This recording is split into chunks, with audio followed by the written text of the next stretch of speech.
Good morning students, welcome to MKH video series. I am Shivani. Today we are going to start a remaining part of the chapter, that is main natural resources. In the previous class we had discussed about the wildlife, what is the wildlife and what are the reason behind the extinctions of the wildlife. So first reason इसका था कि natural habitats इनसे छिन रहे हैं जिनकी वजह से जो वाइल्ड लाइफ है वो कम हो रही है. Second reason is that due to the acid rain, due to the pollution, due to the greenhouse effect, and the third reason is the confliction between the human beings and the wildlife. So इन कुछ reasons की वजह से जो wild life है वो ख़त्म हो रही है. नेक्स्ट हमने पढ़ा था कि how do we conserve this wild life and their natural habitats, कि हम इन वाइल्ड लाइफ्स को कैसे प्रोटेक्ट कर सकते हैं. सो मैंने आपको बताया था कि there are some area which made by the government like national park, wild life sanctuaries, biosphere reserve. This area made by the government to protect the wild life. So उन वाइल्ड लाइफ को protect करने के लिए कुछ areas बनाए गए हैं governments के थ्रू, जो क्या करते हैं, वाइल्ड लाइफ को प्रोटेक्ट करते हैं, उनको उनका नेचुरल हैबिटेट प्रोवाइड करते हैं. मतलब वो बिल्कुल उनके नेचुरल हैबिटेट की तरह ही होते हैं जहाँ पर वो खुद को प्रोटेक्ट रख सकते हैं, वहाँ पर बिल्कुल ह्यूमन एक्टिविटीज़ प्रोहिबिट होती है. सो हम स्टार्ट करते हैं हमारे फर्स्ट टॉपिक से, that is national park. So national park क्या है? It is an area that is exclusively designated by the government for the conservation of wildlife. जो कि गवर्नमेंट ने बनाई है, एक ऐसा एरिया जिसको गवर्नमेंट ने बनाया है, गवर्नमेंट ने डिज़ाइन किया है, किसके लिए? For the protection of wild life के प्रोटेक्शन के लिए. एंड बायोडाइवर्सिटी, और बायोडाइवर्सिटी की भी प्रोटेक्शन के लिए. बायोडाइवर्सिटी क्या होती है? जहाँ डिफरेंट टाइप्स के फ्लोरा एंड फोना फाउंड होते हैं, उसे ही हम क्या कहते हैं? बायोडाइवर्सिटी कहते हैं. And due to its natural culture and historical significant. ठीक है, जो गवर्नमेंट है उन्होंने वाइल्ड लाइफ की कंजर्वेशन के लिए और बायोडाइवर्सिटी के भी कंजर्वेशन के लिए एक एरिया तैयार किया है जहाँ पर ये प्रोटेक्ट रह सकते हैं. क्यों तैयार किए? क्योंकि उनके नेचुरल कल्चर के लिए, due to its natural culture and historical significant के लिए. ठीक है, नेक्स्ट आते हैं कि ये नेशनल पार्क में कौन कौन सी एक्टिविटीज़ है जो कि अलाउड नहीं है और कौन सी एक्टिविटीज़ अलाउड है. सो फर्स्ट है नो ह्यूमन एक्टिविटीज़ अलाउड. यहाँ पर कोई भी ह्यूमन एक्टिविटीज़ अलाउड नहीं होती. कहाँ पर? नेशनल पार्क में. नेशनल पार्क में कोई भी ह्यूमन एक्टिविटीज़ अलाउड नहीं होती, like cutting, grazing, hunting, these are not allowed in the national parks. Second point is that to visit the national park official permission is required. अगर आपको national park में visit करना है then आपको official permission लेनी होगी. ठीक है, देन उसके बाद ही आप क्या कर सकते हो? नेशनल पार्क में विजिट कर सकते हो. Third point is that control management and the policy making is done by the central government. जो भी पॉलिसी मेकिंग का जो काम होता है या मैनेजमेंट का कोई भी काम होता है तो वो सब कौन हैंडल करता है? सेंट्रल गवर्नमेंट हैंडल करती है. इसके लिए कोई भी प्राइवेट जो ऑर्गेनाइजेशन है वो अलाउड नहीं होती. कोई भी उसका जो मैनेजमेंट है या कुछ भी है उसको प्राइवेट ऑर्गेनाइजेशन नहीं हैंडल कर सकती. सिर्फ और सिर्फ कौन हैंडल करते हैं? सेंट्रल गवर्नमेंट ही हैंडल कर सकती है. ठीक है, नेक्स्ट है tourism allowed only in small area. जो नेशनल पार्क है वहाँ पर टूरिज़्म तो अलाउड है लेकिन सिर्फ और सिर्फ कुछ ही एरियाज़ में टूरिज़्म अलाउड है. अब यहाँ पर मैंने कुछ नेशनल पार्क्स लिखे हैं, उनके स्टेट्स लिखे हैं कि वो कहाँ हैं. सो ये आपको लर्न रखने हैं. आपसे एग्ज़ाम में पूछ सकते हैं कि ये वाला नेशनल पार्क कहाँ सिचुएटेड है या फिर राजस्थान में कौन सा नेशनल पार्क है, इस तरह से. सो फर्स्ट है काजीरंगा नेशनल पार्क जो कि असम में है. सेकेंड है गिर नेशनल पार्क जो कि गुजरात में है. फिर है ग्रेट हिमालय नेशनल पार्क जो कि हिमाचल में है. फिर है बंदीपुर नेशनल पार्क जो कि कर्नाटक में है. फिर Satpura national park which is present in the Madhya Pradesh. And next is Sundarban national park which is present in the West Bengal. And next is Ranthambore national park which is present in the Rajasthan. And next is Keladeo national park which is also present in the Rajasthan. Next is Corbett national park which is present in the Uttaranchal. Okay, so ये आपको learn रखने हैं national park and the states. So now let's move. Next is wild life sanctuary. Wild life sanctuary क्या है? It is the place that is reserve exclusively for the wild life. Wild life के लिए एक reserve place है it provide the habitat safe and healthy living condition. अब ये जो place है ना, इसको भी किसने बनाया? गवर्नमेंट ने बनाया। जितने भी मैं यहाँ पर biosphere reserve, national park, wild life sanctuary बोल रही हूँ, ये सब किसने बनवाए हैं? गवर्नमेंट ने बनवाया है। किसके लिए? वाइल्ड लाइफ की प्रोटेक्शन के लिए। So it is the place that is reserve exclusively for the wild life. It provide the habitat, कि क्या प्रोवाइड करता है उनको? उनका हैबिटेट प्रोवाइड करता है, सेफ्टी प्रोवाइड करता है, हेल्थी लिविंग कंडीशंस प्रोवाइड करता है। ठीक है, टू वाइल्ड एनिमल्स, किनको प्रोवाइड करता है? वाइल्ड एनिमल्स को प्रोवाइड करता है, specially to the endangered and rare ones, specially उनको सेफ्टी और हैबिटेट प्रोवाइड करता है जो कि एंडेंजर्ड स्पीसीज़ है, यानी कि जो ख़त्म होने वाली है स्पीसीज़, उनको ये हैबिटेट प्रोवाइड करता है ताकि वो रिजर्व रहे, वो ख़त्म ना हो। जो ख़त्म होने की कगार पर है, जो एंडेंजर्ड स्पीसीज़ है, वो ख़त्म ना हो। ठीक है, अब यहाँ पर क्या क्या अलाउड है, क्या अलाउड नहीं है, ये हमें देखना है। Some human activities are allowed such as, यहाँ पर ह्यूमन एक्टिविटीज़ अलाउड थी, लेकिन नेशनल पार्क में कोई भी ह्यूमन एक्टिविटीज़ अलाउड नहीं थी। यहाँ कुछ ह्यूमन एक्टिविटीज़ अलाउड हैं, और वो कौन सी ह्यूमन एक्टिविटीज़ है जो यहाँ अलाउड है, वो हम देखते हैं। ग्रेजिंग एंड फायरवुड कलेक्शन, ये दोनों एक्टिविटीज़ यहाँ पर अलाउड है। कौन कौन सी? ग्रेजिंग और फायरवुड कलेक्शन। ठीक है, और यहाँ पर क्या अलाउड नहीं है? हंटिंग और लिविंग यहाँ पर अलाउड नहीं है। नेशनल पार्क में तो कोई भी एक्टिविटी अलाउड नहीं थी, लेकिन यहाँ पर सिर्फ ग्रेजिंग और फायरवुड कलेक्शन जो है वो अलाउड है। ठीक है, अब वहाँ पर कोई भी प्राइवेट ऑर्गेनाइजेशन कुछ भी नहीं कर सकती थी, लेकिन यहाँ पर जो प्राइवेट ऑर्गेनाइजेशन है वो एंटर कर सकती है, लेकिन कंडीशन ये है कि उससे किसी भी वाइल्ड लाइफ को नुकसान नहीं होना चाहिए। वहाँ पर जो सारी पॉलिसी का काम है, कुछ भी है, मैनेजमेंट का काम है, कोई भी प्राइवेट ऑर्गेनाइजेशन नहीं कर सकती थी।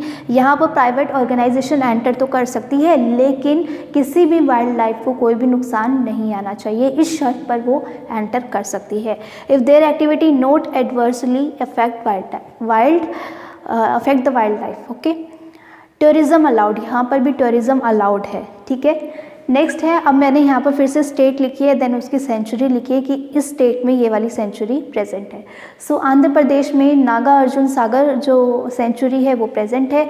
बिहार में हजारीबाग प्राणी विहार जो सेंचुरी है वो प्रेजेंट है। यूपी में नाल सरोवर प्राणी विहार सेंचुरी प्रेजेंट है। उत्तरांचल में केदारनाथ प्राणी विहार सेंचुरी प्रेजेंट है। ओके, अब राजस्थान में कौन सी सेंचुरी प्रेजेंट है और उस स्टेट में कौन सा वाइल्ड एनिमल्स, उस सेंचुरी में कौन से वाइल्ड एनिमल को प्रोटेक्ट किया गया है, ये हमें देखना है। सो ये मेनली आपसे पूछ सकते हैं राजस्थान के, जैसे सरिस्का है जो कि अलवर में है, वहाँ पर डियर और गोडावन को क्या किया जाता है? रिजर्व रखा जाता है। फिर है दरहा जो कि कोटा में है, वहाँ पर पैंथर को रिजर्व किया जाता है। माउंट आबू सिरोही में वाइल्ड कोक को, ताल छापड़ में जो कि चुरू में है वहाँ पर ब्लैक डियर को, जवाहर सागर जो कि कोटा में है वो वहाँ पर एलिगेटर को, सीता माता जो कि प्रतापगढ़ में है वहाँ पर फ्लाइंग स्क्वेरल को। फ्लाइंग स्क्वेरल है ये एंडेंजर्ड स्पीसीज़ है, और इन एंडेंजर्ड स्पीसीज़ को कहाँ पर रिजर्व किया गया है? सीता माता प्रतापगढ़। ये जो फ्लाइंग स्क्वेरल है ना, बहुत बड़ी स्क्वेरल होती है, जाइंट स्क्वेरल होती है, और ऐसी स्क्वेरल है जो कि उड़ भी सकती है, जाइंट भी होती है, जिसकी वजह से इनको बहुत ज़्यादा प्रोटेक्शन दी जाती है, उनको वाइल्ड लाइफ सेंचुरी में रखा जाता है। ठीक है, क्योंकि ये एंडेंजर्ड स्पीसीज़ है। और ये कहाँ पर है फ्लाइंग स्क्वेरल? ये फ्लाइंग स्क्वेरल का आपसे क्वेश्चन आ सकता है, सीता माता प्रतापगढ़ में। ठीक है, नेक्स्ट आता है केला देवी जो कि करौली में है, वहाँ पर बियर को प्रोटेक्शन दी जाती है। नाहरगढ़ जयपुर में है, वहाँ पर फॉक्स और पैंथर जो है वो कहाँ पर है? वाइल्ड लाइफ सेंचुरीज में प्रेजेंट है। ठीक है, नाहरगढ़ ये सब क्या है? वाइल्ड लाइफ सेंचुरीज के नाम है। सरिस्का, दरहा, माउंट आबू, ताल छापड़, जवाहर सागर, सीता माता, केला देवी, नाहरगढ़, ये सारे सेंचुरीज के नेम हैं, ये उनके स्टेट के नेम हैं, और ये उनके डिस्ट्रिक्ट के नेम है, और ये इनकी वाइल्ड लाइफ है। ठीक है, next is biosphere reserve.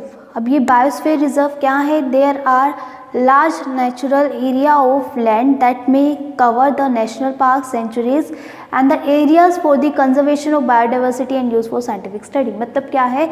Biosphere reserve एक ऐसा एरिया है जिसके अंदर नेशनल पार्क और वाइल्ड लाइफ सेंचुरी दोनों आते हैं। मतलब उसके अंदर एक इतना बड़ा एरिया, सपोज करो ये पूरा एक एरिया, बहुत बड़ा एरिया, इस बहुत बड़े एरिया में नेशनल पार्क भी आ रहे हैं और वाइल्ड लाइफ सेंचुरी भी आ रहे हैं, और कंबाइनली इसको क्या बोल रहे हैं? बायोस्फीयर रिजर्व बोल रहे हैं। यानी कि दोनों अलग अलग नहीं है, मतलब दोनों अलग अलग जगह पे प्रेजेंट नहीं है, एक ही जगह पर है। एक बहुत बड़ी लैंड है, बहुत ज़्यादा बड़ी लैंड है, उस बड़ी सी लैंड पर नेशनल पार्क भी है और वाइल्ड लाइफ सेंचुरीज भी है, दोनों हैं। उसको हम क्या कहेंगे, बायोस्फीयर रिजर्व कहेंगे। और मेनली हमें बायोस्फीयर रिजर्व में क्या देखने को मिलती है, बायोडाइवर्सिटी देखने को मिलती है। बायोडाइवर्सिटी यानी कि different different trees, different different wild life हमें देखने को मिलते हैं, ठीक है। और वो कहाँ मिलते हैं, बायोस्फीयर रिजर्व में देखने को मिलते हैं। सो आपको पता चल गया बायोस्फीयर रिजर्व का मतलब क्या होता है। बायोस्फीयर रिजर्व का मतलब है एक बहुत बड़ा एरिया जिसमें नेशनल पार्क और वाइल्ड लाइफ सेंचुरीज भी आते हैं। इस बायोस्फीयर रिजर्व को 3 पार्ट्स में डिवाइड किया गया है। ये सपोज को बहुत बड़ा एरिया है बायोस्फीयर रिजर्व का, इसको 3 पार्ट में डिवाइड कर दिया। सबसे जो लास्ट वाला पार्ट होता है वो होता है आउटर जोन, इसके अंदर वाला जो पार्ट होता है वो होता है बफर जोन, और इसके सबसे अंदर वाला जो पार्ट होता है वो होता है कोर जोन। मतलब एक बड़ी सी लैंड है जिसको हमने 3 पार्ट्स में डिवाइड कर रखा है। जो बाहर वाला एरिया होता है वो आउटर जोन होता है, उसके अंदर का जो एरिया होता है वो कोर बफर जोन होता है, और सबसे अंदर का जो एरिया होता है वो कोर जोन होता है। आउटर जोन पर पीपल अलाउड होते हैं, वहाँ पर वो रह भी सकते हैं, अपनी जो ट्रेडिशनल एक्टिविटीज़ है वो भी परफॉर्म कर सकते हैं, ठीक है। सो ये तो कहाँ पर है, आउटर जोन में। आउटर जोन में क्या है, ह्यूमन एक्टिविटीज़ अलाउड होती है। ह्यूमन एक्टिविटीज़ यानी कि वो रह भी सकते हैं, जैसे हमने नेशनल पार्क में तो पढ़ा था, वहाँ तो बिल्कुल ही ह्यूमन एक्टिविटीज़ अलाउड नहीं है। और वाइल्ड लाइफ सेंचुरी में जो वुड कलेक्शन की जो एक्टिविटी है और जो ग्रेजिंग की जो एक्टिविटी है सिर्फ वो अलाउड है, लेकिन रहना तो वहाँ पर भी अलाउड नहीं है। लेकिन यहाँ पर बायोस्फीयर रिजर्व में जो आउटर जोन है वहाँ पर जो लोग हैं वो रह भी सकते हैं और अपनी कोई ट्रेडिशनल एक्टिविटीज़ उनकी है उसको भी वो परफॉर्म कर सकते हैं। बात करते हैं हम बफर जोन की। सो बफर जोन में आपको रहना अलाउड नहीं होता है, रहना सिर्फ कहाँ अलाउड होता है, आउटर जोन में। So for tourism, grazing animals and education and research, यहाँ पर बफर जोन में सिर्फ टूरिज़्म अलाउड होता है, ग्रेजिंग अलाउड होती है, एंड एजुकेशन एंड रिसर्च। कोई भी अगर स्टूडेंट है वो एजुकेशन एंड रिसर्च पर्पज़ के लिए वो अगर आए हैं तो वहाँ पर वो रिसर्च भी अलाउड होती है, ठीक है। सो आपसे पूछ लें बायोस्फीयर रिजर्व में कितने जोन्स आते हैं, 3 जोन्स आते हैं। दोनों को अगर आप तीनों को अगर आपको डिफ्रेंशिएट करना हो तो आप इस तरीके से कर सकते हैं। बफर जोन में क्या अलाउड होते हैं, बफर जोन में सिर्फ टूरिज़्म और grazing of animals, education and research allowed होती है, बल्कि आउटर जोन में पीपल जो है वो रह भी सकते हैं एंड अपनी ट्रेडिशनल एक्टिविटीज़ को भी वो शो कर सकते हैं। बात करते हैं कोर जोन की। कोर जोन में कोई भी ह्यूमन एक्टिविटीज़ अलाउड नहीं होती है, यानी कि जो कोर जोन होता है वो बिल्कुल नेशनल पार्क की तरह होता है, ठीक है। जो कोर जोन होता है वो बिल्कुल नेशनल पार्क की तरह होता है और बफर जोन होता है वो बिल्कुल वाइल्ड लाइफ सेंचुरी की तरह ही है, क्योंकि वाइल्ड लाइफ सेंचुरी में भी ग्रेजिंग अलाउड थी और वुड कलेक्शन अलाउड थी। यहाँ पर भी ग्रेजिंग अलाउड है, टूरिज़्म अलाउड है, उसमें भी टूरिज़्म, ग्रेजिंग और वुड कलेक्शन अलाउड थी। यहाँ पे भी टूरिज़्म, वुड कलेक्शन और ग्रेजिंग और एजुकेशन और रिसर्च यहाँ पर भी अलाउड है, ठीक है। सो कोर जोन में कोई भी ह्यूमन एक्टिविटीज़ अलाउड नहीं है, यानी कि ये किसके इक्वल है, ये नेशनल पार्क के इक्वल हो जाएगा और ये वाइल्ड लाइफ सेंचुरी के इक्वल हो जाएगा। आउटर जोन में पीपल जो है वो रह भी सकते हैं। तो ये दोनों में, तीनों में डिफरेंस है, ठीक है। तो इसी को कंबाइन ही हम इसको बोलते हैं बायोस्फीयर रिजर्व, जहाँ पर नेशनल पार्क भी आते हैं और जहाँ पर वाइल्ड लाइफ सेंचुरीज भी आती है। अब टोटल 128 कंट्रीज़ में 669 बायोस्फीयर हैं, ठीक है। कितने बायोस्फीयर है, 669 बायोस्फीयर हमारी 128 कंट्रीज़ में प्रेजेंट है, जिसमें से 18 बायोस्फीयर्स इंडिया में प्रेजेंट है। 18 बायोस्फीयर किस में प्रेजेंट है, इंडिया में प्रेजेंट है। और आपसे क्वेश्चन पूछ सकते हैं इंडिया का फर्स्ट बायोस्फीयर रिजर्व कौन सा है, देन आपका आंसर आएगा नीलगिरी, जो कि कब बना था, 1986 में, ठीक है। अब यहाँ पर मैंने कुछ बायोस्फीयर रिजर्व लिखे हैं और उनकी जो स्टेट्स हैं वो मैंने लिखी है। जैसे ग्रेट निकोबार है वो अंडमान एंड निकोबार में है, काजीरंगा है वो असम में है, मानस है वो भी असम में है, नीलगिरी है वो कर्नाटक और केरला में है, नंदा देवी है वो यूपी में है और सुंदरबान है वेस्ट बंगाल में, कान्हा है मध्य प्रदेश में, थार डेजर्ट है वो राजस्थान में। सो इनमें ये जो मैंने बायोस्फीयर लिखा है डिफरेंट कंट्रीज़ में प्रेजेंट है, ठीक है। सो ये आपको लर्न रखना है। Now let's move. Next is water conservation and management. अब वाटर को हम कैसे कंजर्व कर सकते हैं और उसका मैनेजमेंट कैसे कर सकते हैं। इससे पहले हमने फॉरेस्ट का देख लिया कि वाटर फॉरेस्ट को हम कैसे कंजर्व कर सकते हैं और कैसे उसका डिफॉरेस्टेशन हो रहा है। फिर हमने वाइल्ड लाइफ का देखा था कि कैसे हम वाइल्ड लाइफ को प्रोटेक्ट कर सकते हैं, उनका कंजर्वेशन कर सकते हैं। अब हमें देखना है वाटर के बारे में, ठीक है। सो स्टार्ट करते हैं। Today the 70% of earth surface is covered by the water. हमें पता है जो हमारी अर्थ है वो 70% कवर है किससे, वाटर से। फिर भी हमें वाटर को किसकी ज़रूरत है, फिर भी वाटर को हमें मैनेज करने की नीड है। और वो क्यों नीड है, क्योंकि हम 70% वाटर में से सिर्फ और सिर्फ 2.5% ही यूज़ कर सकते हैं।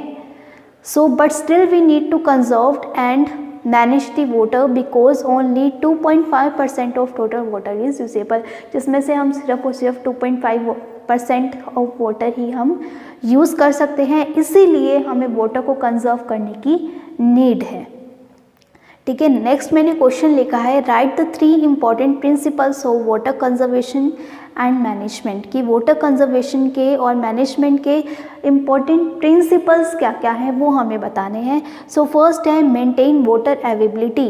वाटर की जो अवेलेबिलिटी है वो हमें मेंटेन करनी होगी। सेकंड है protecting water from getting polluted. जो वाटर को हमें प्रोटेक्ट करना है, कंटामिनेटेड होने से बचाना है, उसे हमें पॉल्यूट होने से उसे बचाना है, ठीक है। हम इसके क्या पढ़ रहे हैं, अभी प्रिंसिपल्स पढ़ रहे हैं। Cleaning the contaminated water and recycling it. जो कंटामिनेटेड वाटर है जो कि गंदा हो चुका है उसको हमें रिसाइकिल करना है, उसको क्लीन करना है।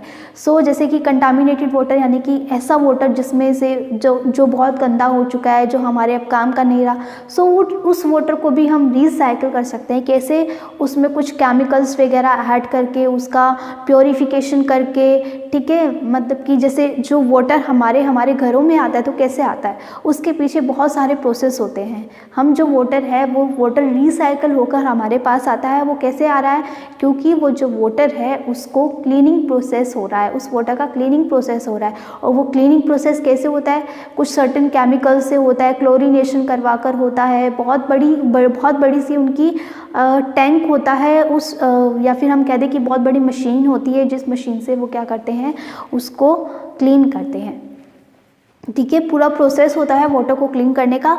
इस तरह से हम वाटर को, कंटामिनेटेड वाटर को क्लीन करके उसको हम रिसाइकिल कर सकते हैं। तो ये इसके कुछ प्रिंसिपल थे, किसके, वाटर कंजर्वेशन के और मैनेजमेंट के। नेक्स्ट हमें मेथड बताने हैं कि वाटर को कंजर्व करने के और मैनेज करने के मेथड कौन कौन से हैं। सो फर्स्ट मेथड है water should be declared as a national asset and proper planning should be done. National assets का मतलब क्या है, इसका मतलब है कि जैसे आप अपनी प्रॉपर्टी को, आप अपनी कार को, आप अपनी मोबाइल को कितना सहेज के रखते हो ना, कितना संभाल कर रखते हो कि कहीं वो टूट ना जाए, अगर टूट जाएगा तो हमारा क्या होगा, कितना सोचते हो मोबाइल के बारे में, अपनी कार के बारे में कितना सोचते हो, अपनी बाइक के बारे में कितना सोचते हो, अपने हाउस के बारे में कितना सोचते हो, अपनी बिल्डिंग के बारे में कितना सोचते हो, अपनी आपकी जो भी पर्सनल चीज़ें हैं उन सब के बारे में आप कितना सोचते हो। सो इसे बोलते हैं एसेट, ठीक है। सो गवर्नमेंट को भी क्या करना चाहिए कि वाटर को नेशनल एसेट जो है वो डिक्लेयर कर देना चाहिए, ताकि आप उसे उसी तरह संभाल कर रखो जिस तरह से आप अपने मोबाइल फ़ोन्स को संभाल कर रखते हो। कि अगर वो गिर जाए तो बिल्कुल आपको दर्द होता है, गिरा वो है लेकिन दर्द आपको होता है ना। तो उसी तरह से जो वाटर है, वाटर को भी नेशनल एसेट जो है डिक्लेयर कर देना चाहिए, ताकि उसके ख़त्म होने पर भी आपको उतना ही दर्द हो जितना कि आपको अपने मोबाइल के टूटने पर होता है, ठीक है। इसका मतलब ये है। And proper planning should be done, और हमें प्रॉपर प्लानिंग करनी होगी कि हम इसको कैसे मैनेज कर सकते हैं। नेक्स्ट है wastage of water should B minimised in domestic work. जैसे अब घरों में कोई काम कर रहा है, सो अगर एसी में से आपको पता है कितना पानी आता है ना, वो वाटर छोड़ता है, सो वो वाटर को हम यूटिलाइज कर सकते हैं। ऐसा नहीं है कि उसको फेंक दो आप, जितना कम आप मिनिमम यूज़ करोगे वाटर का उतना ही अच्छा होगा। अब जैसे एसी का पानी है उसको आप यूज़ कर सकते हो, उससे आप पोछा लगा सकते हो, स्वाइप कर सकते हो, उससे कुछ भी कर सकते हो, है ना। सो ऐसे कामों के लिए आप इन वाटर्स को यूज़ करो, या रेन वाटर हो गया, रेन वाटर हार्वेस्टिंग भी कर सकते हो आप। सो इन मेथड्स की हेल्प से आप डोमेस्टिक वर्क में क्या कर सकते हो, वाटर के यूज़ को मिनिमाइज कर सकते हो, ठीक है। नेक्स्ट है water should prevented from being polluted, water को पॉल्यूट होने से बचाना है, ठीक है। नेक्स्ट है for flood control and proper use of water the river should be link together, flood control के लिए क्या करना होगा, जो रिवर्स है उनको लिंक करना होगा। जैसे कि एक रिवर है, अब इस रिवर में क्या आ रहा है, रेन का सारा वाटर आ रहा है, बहुत बड़ी रिवर है। अब ये रिवर का लेवल बढ़ गया, कंप्लीट हो गया, अब सारा जो पानी है वो तो बाहर जा रहा है ना, वो तो वेस्ट हो रहा है, बाकी का जो रेन वाटर है वो तो वेस्ट हो रहा है। तो हमें क्या करना होगा, एक पॉइंट से दूसरी पॉइंट को कनेक्ट करना होगा, फिर दूसरी से तीसरी को करना होगा, तीसरी से चौथी को करना होगा। इससे क्या होगा, अगर रेन हो रही है, अगर ये पॉइंट फिल हो गया, फिल होने के बाद वो इस कैनाल से होता हुआ इस पॉइंट में जाएगा, फिर ये पॉइंट अगर फिल हो जाएगा तो फिर इस कैनाल से होता हुआ इस वाले पॉइंट को फिल करेगा। जैसे ही आपको पता है कि अगर आपको ये बोल दिया जाए कि अगले 2 दिन तक आपके घर में पानी नहीं आएगा, देन आप क्या करोगे, घर की जितनी भी टंकियाँ हैं, बाल्टी हैं, वो सब आप भर के रख लोगे ताकि आपको कोई भी प्रॉब्लम ना आए। उसी तरह अगर आपको वाटर को कंजर्व करना है, देन जो रेन आ रही है उस रेन वाटर को आपको कंजर्व करना होगा। और किस तरह से करना होगा, जितने भी आप पॉन्ड्स बना सकते हो, जितने पॉन्ड्स को आप लिंक कर सकते हो, उन सब पॉन्ड को आप लिंक कर दो और फिर जो पानी बचेगा वो आगे आप भेज सकते हो, ठीक है। अब जैसे ये पॉइंट बढ़ जाएगा, फिर इसके आगे जाएगा, ये बढ़ जाएगा, इसके आगे जाएगा, ये बढ़ जाएगा, इसके आगे जाएगा। अब जितनी आपको नीड थी उतनी तो आपने पॉन्ड्स पढ़ ली, सारी बकेट्स पढ़ ली, सारी टैंक्स पढ़ लिए, सारे पॉन्ड्स पढ़ लिए आपने, जितनी नीड थी आपने उतना रेन वाटर कंजर्व कर लिया।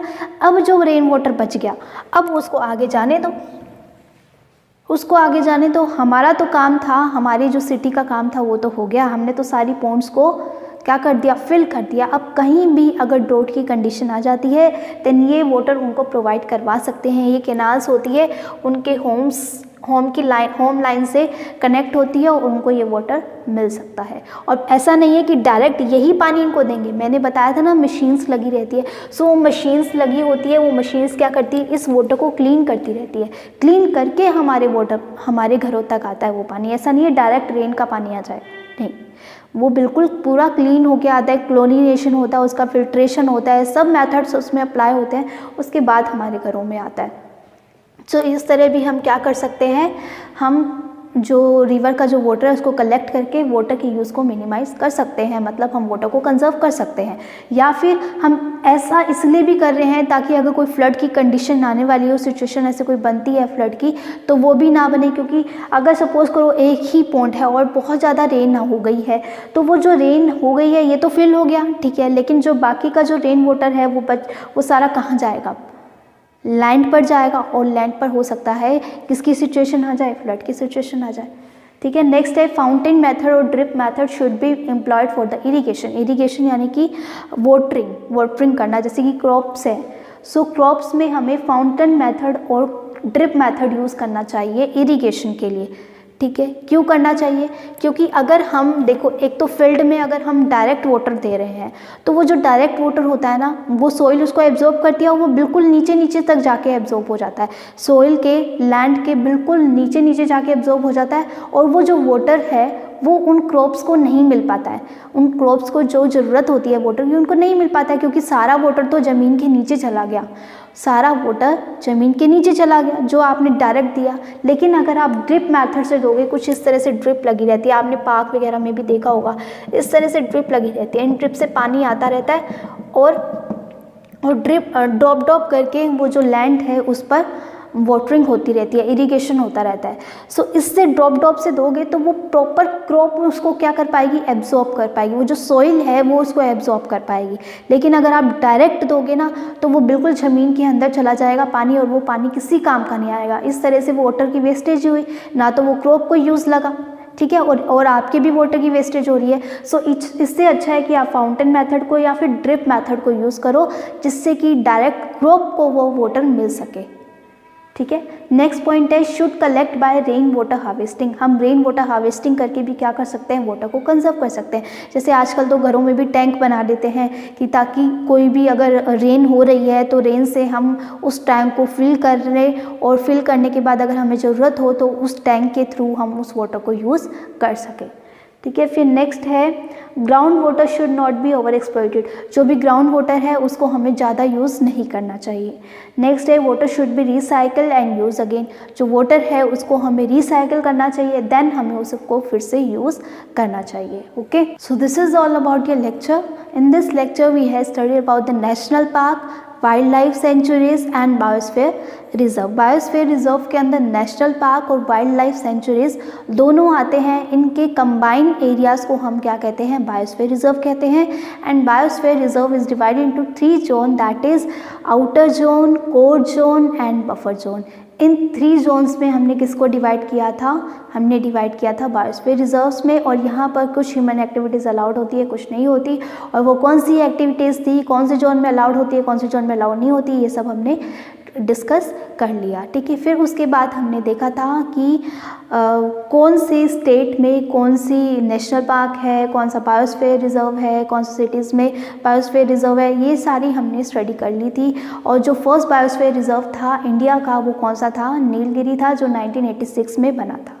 उसके बाद हमने स्टडी किया है कि जो वाटर कंजर्वेशन है वो कैसे होता है, हमें उसकी मैनेजमेंट क्यों करनी चाहिए, वाटर कंजर्वेशन क्यों करना चाहिए, क्योंकि सिर्फ हम वाटर का 2.5% ही हम यूज़ कर सकते हैं। हमारे अर्थ पर तो 70% प्रेजेंट है, लेकिन हम सिर्फ उसका 2.5% ही यूज़ कर सकते हैं। इसलिए हमें वाटर को कंजर्व करने की, उसको मैनेज करने की ज़रूरत है। फिर हमने इसके प्रिंसिपल्स देखे कि वाटर को कंजर्व और मैनेज करने के प्रिंसिपल्स क्या क्या हैं, that is maintain water availability, protecting water from getting polluted and cleaning the contaminated water and recycling it. ये सारे प्रिंसिपल हमने इसमें स्टडी करे हैं। फिर नेक्स्ट हमने देखा कि कैसे हम वाटर को कंजर्व कर सकते हैं, उसका मैनेजमेंट कर सकते हैं। सो सबसे पहला मैनेजमेंट कंजर्वेशन के लिए पॉइंट था कि वाटर को हमें नेशनल एसेट डिक्लेयर कर देना चाहिए। सेकंड इज़ दैट कि हमें वाटर को मिनिमाइज यूज़ करना चाहिए इन डोमेस्टिक वर्क, यानी कि जो भी घर के काम वगैरह होते हैं उनमें हमें वाटर की यूज़ को मिनिमाइज करना चाहिए। जितना कम आप यूज़ कर सकते हो उतना कम आपको यूज़ करना चाहिए। थर्ड पॉइंट में हमने स्टडी किया कि वाटर को हमें पॉल्यूट होने से बचाना है। फिर हम ये कर सकते हैं कि बहुत सारी रिवर्स को लिंक कर दे कैनाल्स से, जिससे कि वाटर जो है वो कंजर्व रहे, वो स्टोर रहे। ठीक है, नेक्स्ट है फाउंटेन मेथड और ड्रिप मेथड यूज़ करना चाहिए इरिगेशन के लिए, ताकि जो वाटर है वो डायरेक्ट क्रॉप्स को मिल सके, ना कि वो लैंड के बिल्कुल अंदर चला जाए, जिससे कि जो वाटर है पूरा वेस्ट हो जाता है। नेक्स्ट था should collect by rain water harvesting, हमें रेन वाटर को कंजर्व हार्वेस्ट करना चाहिए। फिर है हमें ग्राउंड वाटर को ज़्यादा ओवर एक्सप्लॉइट नहीं करना चाहिए। Next is the water should B recycle use again, water को हमें रिसाइकिल करना चाहिए, उसको अगेन एंड अगेन यूज़ करना चाहिए। कैसे यूज़ कर सकते हैं, उसको हम डिफरेंट केमिकल से ट्रीट करके, उसको प्योरीफाई करके अच्छे तरीके से हम उसको यूज़ कर सकते हैं। Okay, so this is all about your lecture. The further part of the chapter will be covered in the next video. Till then, thank you so much for watching. Have a nice day.